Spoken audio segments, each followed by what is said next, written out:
The dog's gonna have a brain freeze.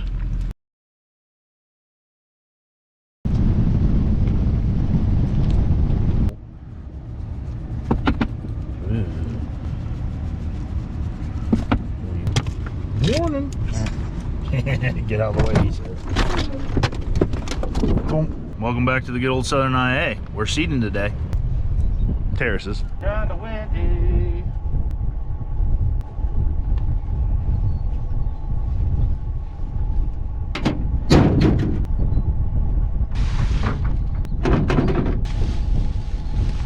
So yep, I got 1, 2, 3 terraces that I gotta get seeded.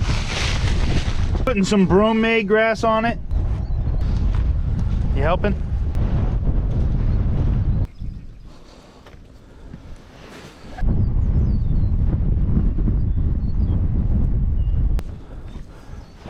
Are you serious? You're gonna do this? You're really gonna do this? Come on now. Let's be professional. Let's not try and eat my grass. And actually, it's a little bit windy, but it works pretty good for when you do this. The wind's in the kind of the right direction. It actually pulls the seed down onto the terrace. It's weird.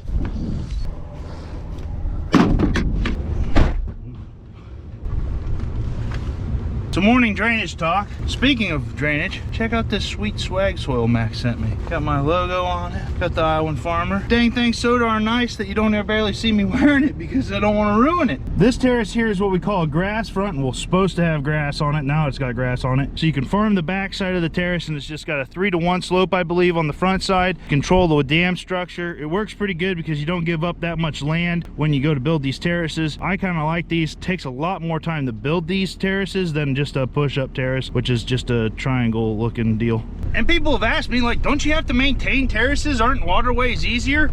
No. Well, yes, you have to maintain the terraces, but are waterways easier? No.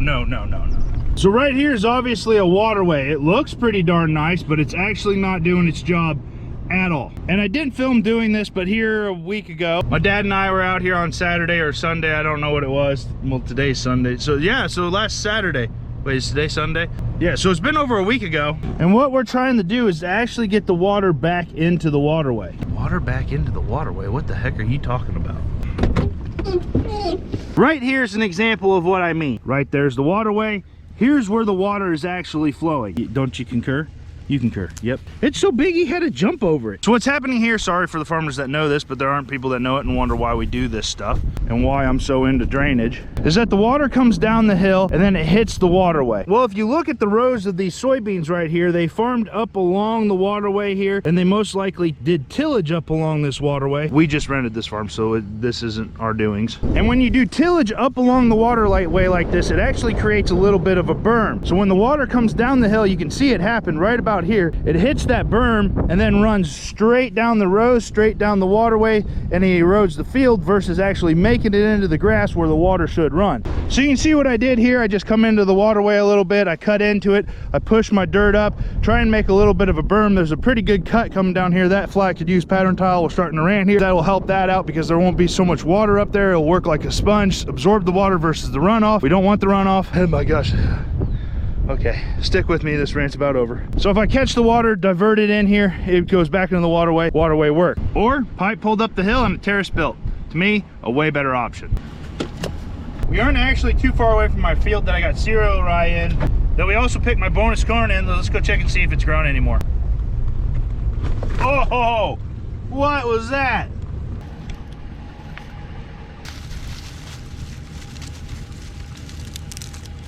Don't think so.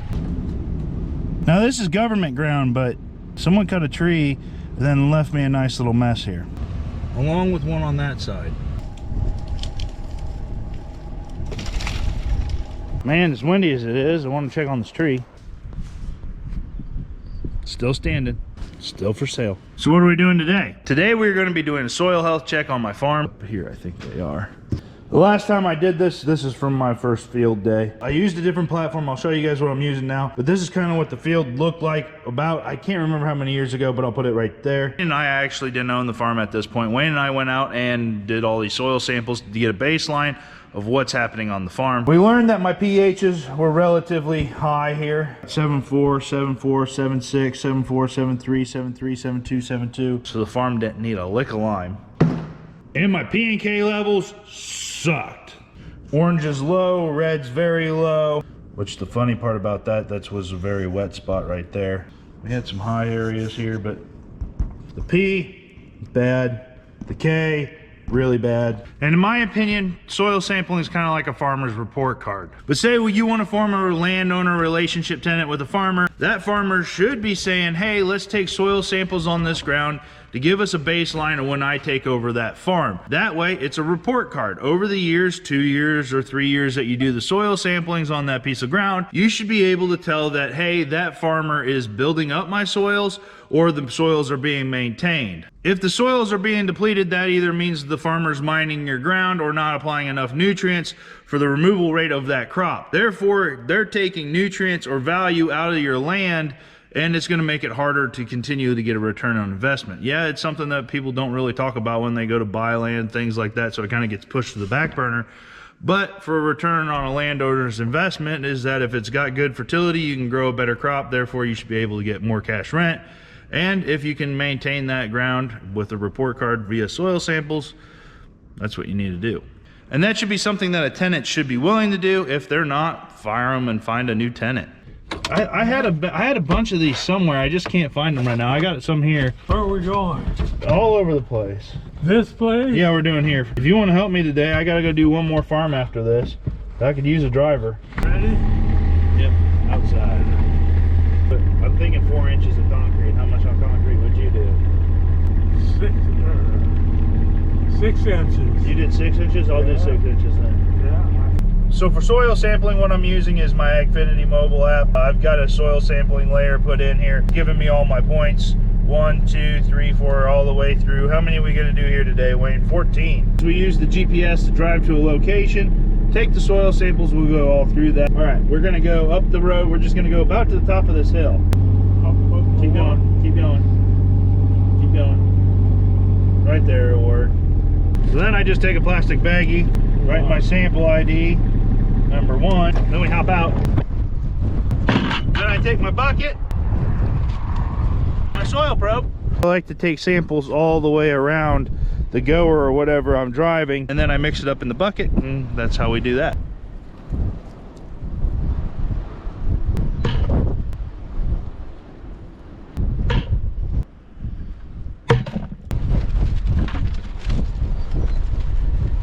Wind is bad.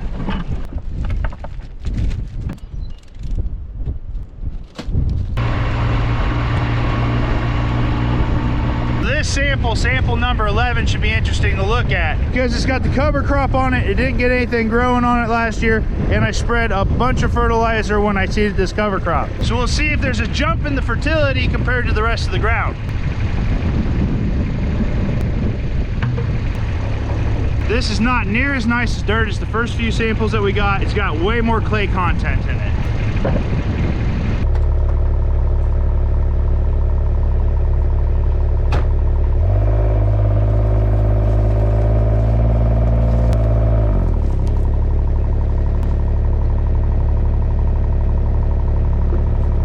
Oh, right about here. Okay. So what's your bet? Do you think in the 4 or 5 years that I've been farming this, do you think the soil fertility's gone up or down? Oh, that's gone up. You think so? You spread a lot of fertilizer. Yeah. Hopefully it's gone up some. I don't know if the organic matter's gone up or not, but who knows? We'll find out though, won't we? Let me take this sample here. This is 4, and then we got 3 and 2 left, and then we're done with this field.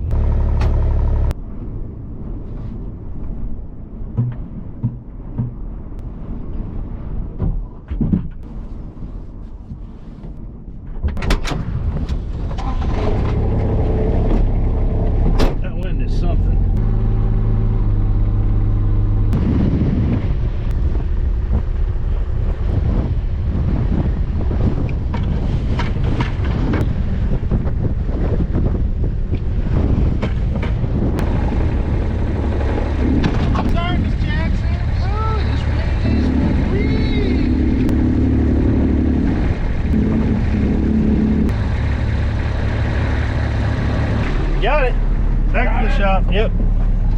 Back to the shop. He's gonna leave the... Hope you found a smell. Back into the shop for a minute. I'll have to load this goer up on the trailer so we can go to the next farm. There's a picture that I want to take. Hold on, let me see if I can find it. Come check this out. This picture right here.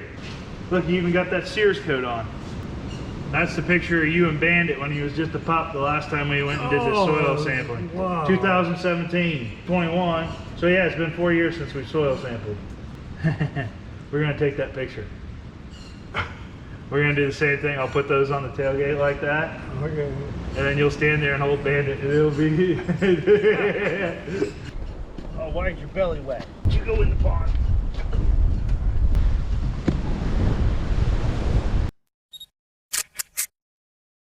If you follow us on Instagram, you would have seen that already. I'm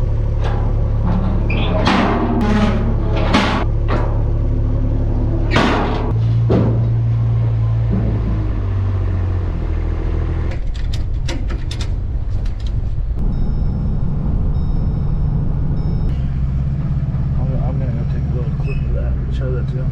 Like a 6, that's like a 6 Series John Deere with like 150 horsepower probably. When I think this is a crime we're carrying a boat through a John Deere parking lot. Good thing it's a Sunday and they're not here. They'll be like, get that thing out of our parking lot. Good.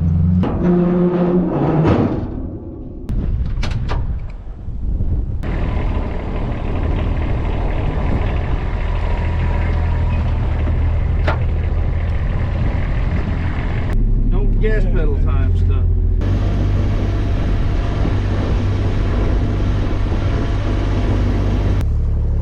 Tiny house. There's 15. There's 17. 13. 17. Boom, we got it, Wayne.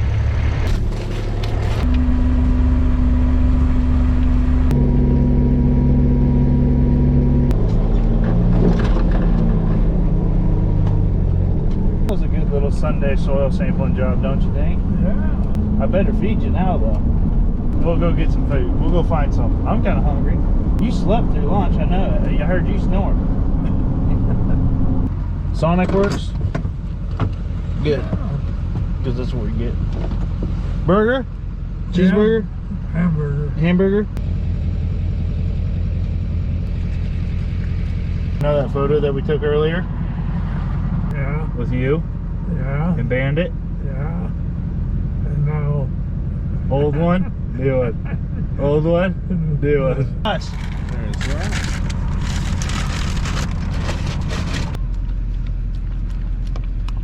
The dog's gonna have a brain freeze. Or better yet, I'll put this lid on there. Let's see if you can get to it now. Can you still get to that?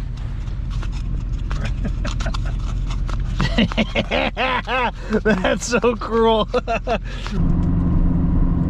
Okay, it's a week later here, which means that this video actually took over 2 weeks in the making, which is really uncommon for my videos. We're down here in the basement where I make all your guys' YouTube videos, and we're gonna go onto my desktop actually and talk about those results, and I'll show you kind of how I get that all done up, and we'll go over some figures. So to manage the data, I use AgLeader's SMS Advanced software.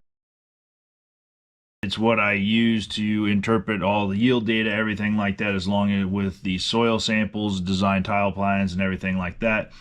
The lab that tests the soil samples, they send me a CVX file. I import that CVX file into SMS. After I import it to it and assign it to the correct field, I can then see the actual overall averages of that soil. Now this is my farm. That's the only reason I'm sharing this with you guys is because I own this farm. We took 14 samples. My average soil organic matter is 4.15%. My average phosphorus is 27 parts per million. My average potassium is 123 parts per million. My calcium is 2,879 parts per million. That's high. My soil pH is high at 6.95. Buffer pH, my CEC is 16.86 on average for this farm. And then I actually have to go through and change kind of the legends for each test and get it to how I like to see it. I actually put it into very low, optimum, and high and very high range. That way it's visually more attractive. It does not change the data whatsoever. So how have things moved in the last 4 years? Results on the right are from 2017. Left was the recent ones here for 2021.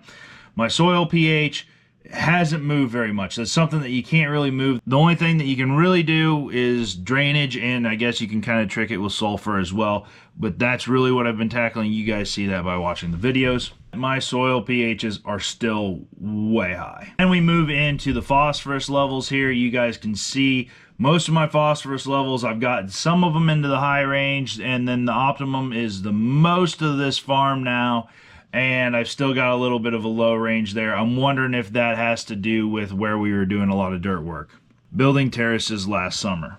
But you can tell definite improvement in my phosphorus levels. My potash levels were horrible. I mean, really, really bad. Everything, the whole farm, you can tell, is basically in the very low range. Over the past 4 years, I've moved most of the field up into the medium range, and I've actually got some of it into the optimal level as well. And so now we loop back to why these are important, is because of the financial aspects of trying to recover the fertility of a farm like this. So what did the movement in fertility actually cost me? Over the last 4 years, I'd apply potash in the spring and in the fall, and I would actually fill up the cart, the 6-ton cart, all the way and spread the whole cart on the field, which means that I spread 6 tons of potash every application. I'm going to put a price on that potash of $300 a ton. It was lower, now it's back up. It fluctuated. We're just putting $300 a ton on it. So to math it out, I've purchased 60 ton of potash, which cost me $18,000 over 4 years, 2,400 pounds worth of material per acre, which is also spreading 1,440 units worth of potassium. So just imagine that as my really nice fishing boat just chewed up and sprinkled all throughout the field. But I hope you guys enjoyed this little bit of a different style of video, I guess you could say. Thank you for hanging out with us over the 2 weeks, I guess. Don't forget to hit the thumbs up button if you enjoyed it on the way out, and we'll see you the next time.